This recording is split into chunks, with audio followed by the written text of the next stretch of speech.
Ազգային ժողովի մեծարգո նախագահ, հարգելի գործընկերներ, քանի որ պարոն Մանուկյանը շատ խոսեց անցյալի մասին եւ մեզ մեղադրեց անցյալը մոռանալու կամ ուրանալու մեջ, ես որոշեցի չմոռանալ անցյալը եւ հիշեցնել պարոն Մանուկյանի եւ Դաշնակցությանը մի քանի դրվագ։ Ես ուզում եմ հիշեցնել, որ այեւ որ Դաշնակցությունը այստեղ խրոխտ կերպով հանդես է գալիս որպես նվաճողական կազմակերպություն, 90-ականներին, երբ որ Ղարաբաղում հայկական կողմը տարածքային ձեռքբերումներ էր գրանցում, այդ նույն Դաշնակցությունը Երևանի փողոցներում միտինգներ էր անում այսօրերի նման եւ պահանջում էր այն ժամանակվա իշխանության հրաժարականը եւ այն ժամանակվա իշխանությանն էր ասում դավաճան։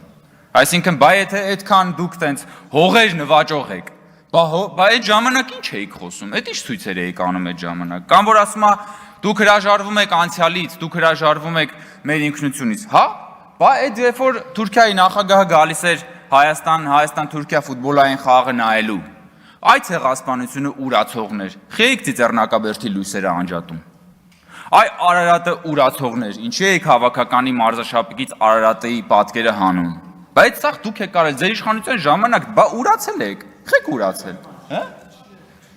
Բա խեք ուրացել է, ձեզ թվում է մարդիկ մոռացել են։ Բախի եք դուք անցյալից հրաժարվում, ձեզ թվում է, որ այստեղ մարդիկ են նստած, ովքեր որ քաղաքական հիշողություն չունեն, չեն գալու ձեր երեսին ճպացնեն ձեր ապրած կյանքը։ Այդ ինչ անցյալից են, ուրացումից են խոսում, բա որ այսքան ասում ենք առաջին հանրապետություն, հանկարծ մեկին չթվա, թե մենք Սիմոն Վրացյանին, Քաջազնունին, Խատիսյանին թիրախավորում ենք, ոչ։ Մենք ասում ենք այդ մարդիկ ժամանակի համար պրագմատիկ որոշումներ են կայացրել։ Բա խի եք ուրանում Սիմոն Վրացյանին, խի եք ուրանում Դաշնակցությանը, Քաջազնունուն, խի եք ուրանում Խատիսյանին։ Բա այդ մարդիկ գնացել են կնքել են պայմանագիր Թուրքիայի հետ, որը կոչվել է բարեկամության եւ խաղաղության բարեկամության։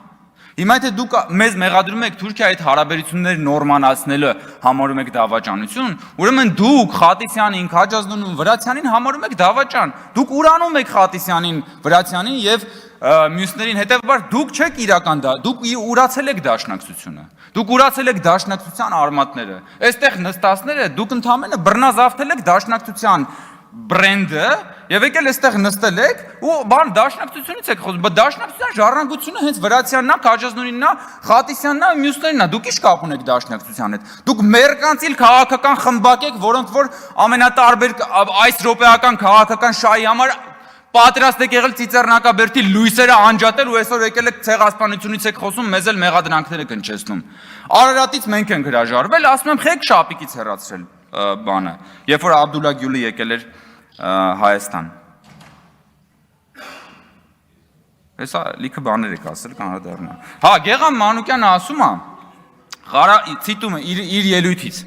Ղարաբաղյան շարժումը պայքար էր պետականության ամրապնդման համար։ Սա ասում է Գեգամ Մանուկյանը։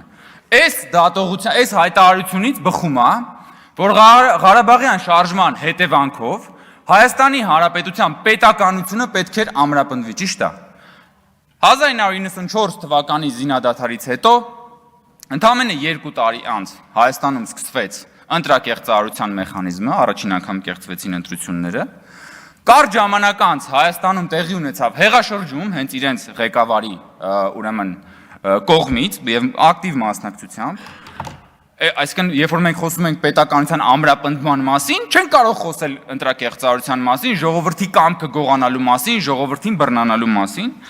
Իսկ հա ձեր ղեկավարի իշխանության տարիներին Հայաստանում սկսվեց մի իսկական արյան բաղնիք քաղաքական սպանությունների։ Ես հիմա ուզում եմ կարդամ, միա դուք ասեք, տենց պետականությունն եք ամրապնդվել են եւ մամուլում ու տարբեր մի բաներում շրջանակներում ձեր ղեկավարի իշխանությունը բնորոշվել է որպես արյունոտ տասնամյակ։ Եվ ահա թե ովքեր են եղել գոնե մի մասը այդ զոհերի։ Հենրիկ Խաչատրյան, Հայաստանի Հանրապետության գլխավոր դատախազ, սպանվել է հրազենից իր աշխատասենյակում 1998 թվականի օգոստոսի 6-ին։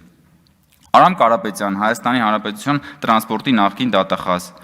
սպանվել է կրկին ձեր ղեկավարի իշխանության տարիներին։ Վարամ Խորխորունի ՀՀ պաշտպանության փոխնախարար գնդապետ սպանվել է 1998 թվականի դեկտեմբերի 10-ին իր բնակարանի շքամուտքում հրազենից, սպանությունը բացահայտված չի։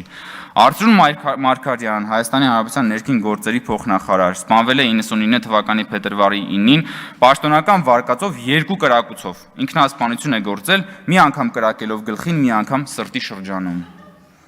Վազգեն Սարգսյան, Հայաստանի Հանրապետության վարչապետ, սպանվել է 99 թվականի հոկտեմբերի 27-ին Ազգային ժողովի դահլիճում։ Կարեն Դեմիրճյան, ԱԺ նախագահ, Հայաստանի ժողովրդական կուսակցության նախագահ, սպանվել է 99 հոկտեմբերի 27-ին։ Յուրի Բախշյան, ԱԺ փոխնախագահ, սպանվել է 99 հոկտեմբերի 27-ին։ Ռուբեն Միրոյան, ԱԺ փոխնախագահ, սպանվել է հոկտեմբերի 27-ին։ Լեոնարդ Պետրոսյան, ՀՀ օպերատիվ հարցերի նախարար, սպանվել է հոկտեմբերի 27-ին։ Արմենակ Արմենակյան,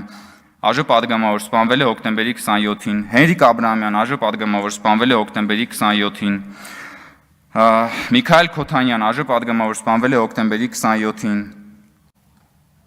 Պողոս Պողոսյան, Վրաստանի քաղաքացի, սպանվել է 2001 թվականի սեպտեմբերի 25-ին Առագաստ սրճարանում Քոչանի թիկնապահների կողմից ծեծվելու հետևանքով նախագահին պրիվետ ռոբ արտահայտությամբ ողջունելու համար, դաշնակցական էր։ Տիգրան Նաղդալյան, լրագրող, Հանրային հեռուստախորհրդի նախագահ, սպանվել է 2002 թվականի դեկտեմբերի 28-ին Ծնողների տան շքամուտքի հրազենից, եւ սա մի մասն է։ Սենց եք դուք Ղարաբաղյան շարժման հետևանքով պետականություն ուժեղացրել։ Սենց եք ուժեղացրել։ Բա հաղթել էինք։ Հաղթանակից հետո պետքա լիներ ժողովրդավարություն, հաղթանակից հետո պիտի լիներ խաղաղություն, հաղթանակից հետո պետքա լիներ հանրային համերաշխություն, բա դրանից հետո քաղաքական քանի հատ սպանություններ եք իրականացրել։ Գլխատել եք պետությունը, դուք այսօր եկել խոսում եք պետականության ամրապնդումից։ Հաղթանակից հետո, դուք ազգային հարստությունը մսխել եք հաղթանակից հետո, գույք պարտքի դիմաց են, մնացած ամեն ինչը, որ այսօր ապօրինի գույքի բռնագանձման օրենքով հենց դրա մի մասն է նույնիսկ հայցադիմումներով։ Հաղթանակից հետո ձեր երեքի նախագահների իշխանության օրոք Հայաստանից 1 միլիոն մարդ է արել, հեռացել անվերադարձ։ Բա Ղարաբաղյան շարժման տրամաբանական հետևանքը դա է եղել։ Դուք դա հենց սրա մասին ենք մենք խոսում։ Բա եթե Ղարաբաղյան շարժման հետևանքը պիտի լիներ պետականության ամրապնդումը, բա ինչ եք դուք արել այդ պետականության հետ։ Հետո եկել եք ստեղ ժողովրդին բան եք անում, վաճառում եք գավառական սենտիմենտալիզմ, բա գիտեք մենք հիշողությունը, սահմանները, նայեք հələ մի հատ ինչ է ասում։ Հերթական անգամ նվաճում է քաղաքական անմեղսունակության Էվերեստը պարոն Մանուկյանը։ Նայեք ինչ է ասում։ Մեղադրելով մեզ եւ որ մենք պաշտպանում ենք Հայաստանի ինքնիշխան սահմանները եւ Հայաստանի ուրեմն նաեւ քարտեզը, որը վարչապետը ցույց է տալիս, ասում է, այսպիսով այս իշխանությունն ասում է, մոռացեք այն ամենը, ինչ դուրս է հայրենիքի քարտեզից։ Այսինքն դուք ինչ եք առաջարկում, որ այն ինչը որ Հայաստանի քարտեզից դուրս է, դրա հետ ինչ եք պատրաստվում անել։ Որն է ձեր առաջարկը։ Հերիքա ճամարտակ եք ժողովրդ տեսքում, եկեք Հայաստանի Հանրապետության քաղաքացիներին ասեք, դուք ինչ եք ուզում անեք։ Պատրաստվում եք հարձակվել Հայաստանից այս քարտեզից դուրս որևէ կողմի վրա, պատրաստվում եք դա անել։ Եթե պատրաստվում եք դա անել, ում հաշվին եք դուք դա անում։ Ում հաշվին եք դուք պատրաստվում անել դա։ Հայտնի մի անգամ այն հռոմեական հայտնի ավանդույթը այստեղ պատմել են, որ կամուրջի շինարարներին առաջինը, երբ որ կամուրջը առաջին անգամ շահագործվում էր, նրանց եւ նրանց ընտանիքի անդամներին կանգնեցնում էին այդ կամուրջի տակ։ Հիմա դուք երբ որ ասում եք ըստ էության, որ պատերազմ եք նախաձեռնել, դուք կանգնելու եք այդ կամուրջի տակ, դուք ինքներդ ձեր մաշկը դնելու եք այդ կամուրջի տակ, կամուրջը այստեղ ճակերտավոր է, թե չէ։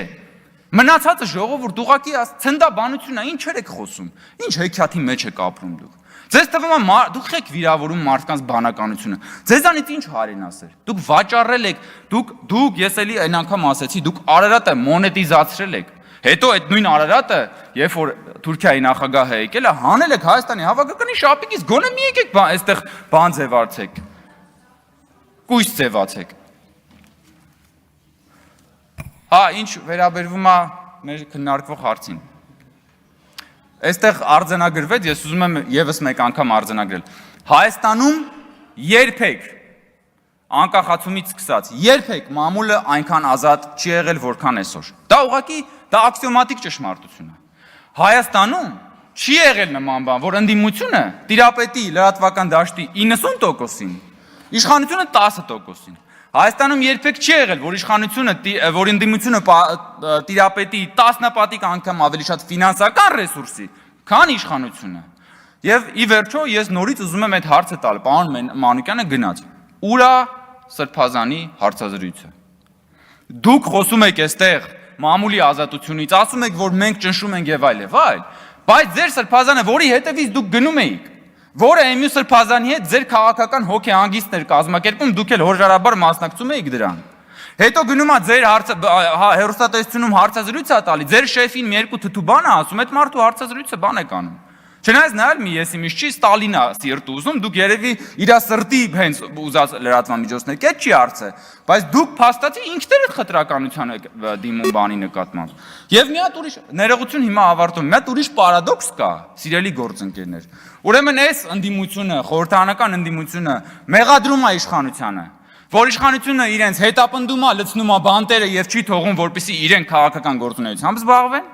եւ կան այլ ընդդիմադիր գործընկերներ, ովքեր մեղադրում են իշխանությանը, որ իշխանությունը իրենց չի լցնում բանտերը, չի բռնում, չի հետապնդում, որպեսզի իրենք քաղաքականությամբ զբաղվեն։ Եվ քանի որ այս երկու մեղադրանքն էլ կա, ես գալիս եմ այն համոզման, որ իշխանությունը ամեն ինչ անում է շատ ճիշտ, եւ իշխանությունը հիմնվում է սկզբունքների վրա։